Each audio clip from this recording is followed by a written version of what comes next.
Hey guys, and welcome back to my channel and to another video. So today I'm going to be showing you how to do a large farmhouse sign tutorial. I did a video several weeks back on how I do the farmhouse signs that I sell. This video is going to be just a little bit different. In the last video I showed you how I cut stencils to do my signs, and today I'm going to be showing you how I use the vinyl and I'm going to be placing it on my sign. So I hope you enjoy this video. So for this project, I am just using a cheaper MDF board from Lowe's.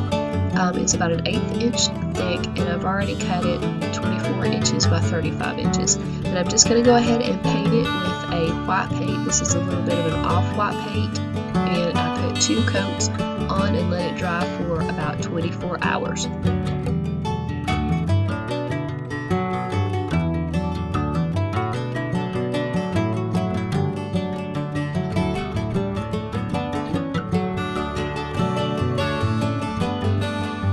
I'm using my Cricut Explore Air 2, and it cuts out all of my stencils and all of my letters. And I'm also using the software that came with the Cricut to create a design for the sign.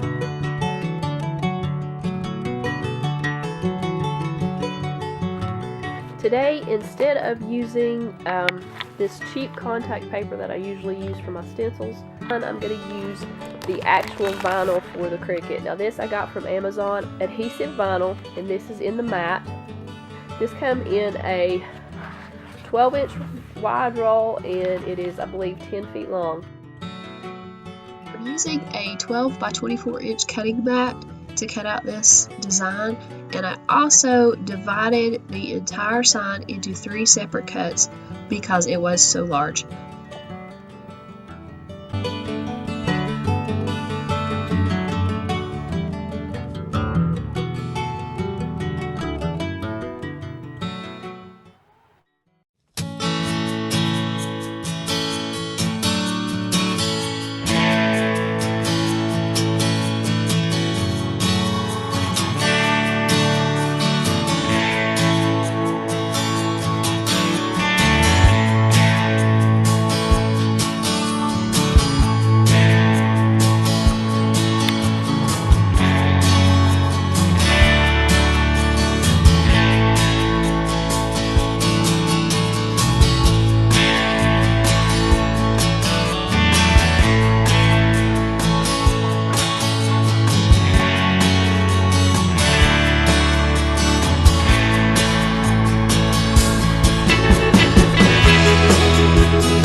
you guys so much for watching this video. I hope you really liked it, and I hope you will subscribe for more videos, and I will see you next time.